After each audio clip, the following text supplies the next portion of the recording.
This is my review for Jay and Silent Bob's Mall Brawl for Nintendo Switch.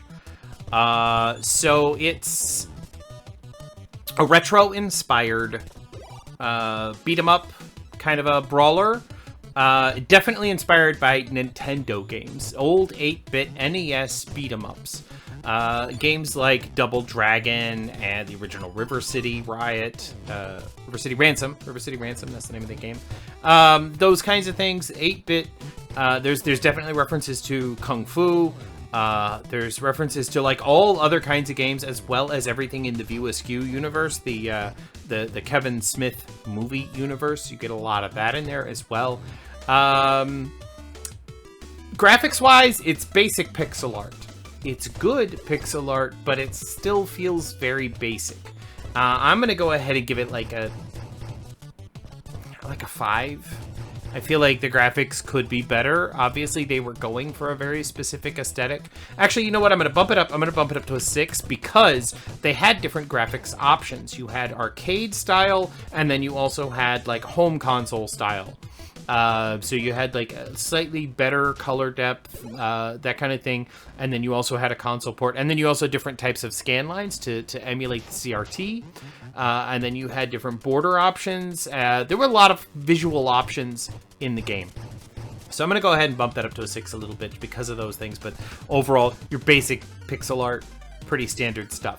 Gameplay-wise, I'm a fan of this genre. It was very, very hard. There were definitely tributes to sections that from other video games, and you could really feel the care and the love that was given to this. So if I were to give it a gameplay number, it'd probably be somewhere in the neighborhood of a 7.5. Let's go ahead and 7.5.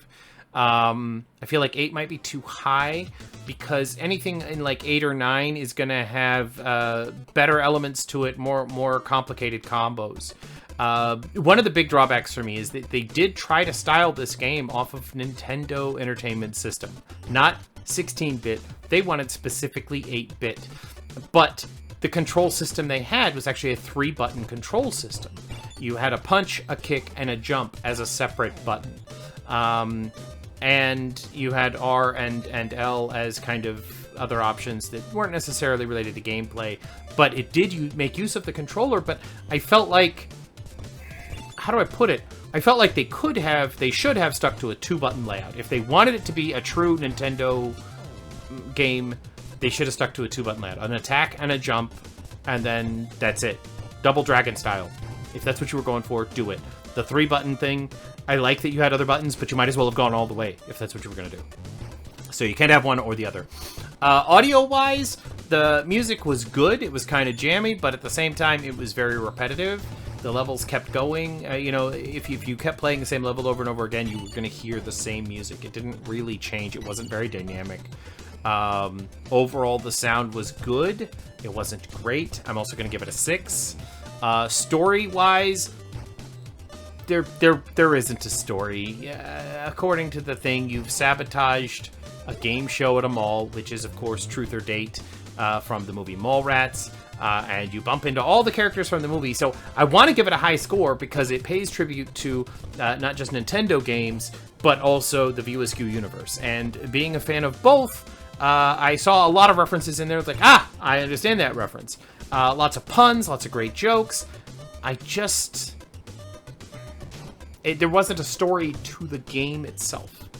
So for that, I'm going to take away some points, and I'm also going to give it probably a 6.5.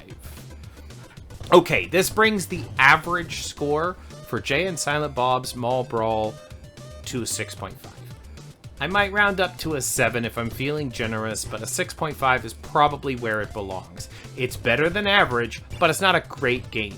I feel like $15 for it in the eShop is a little too expensive.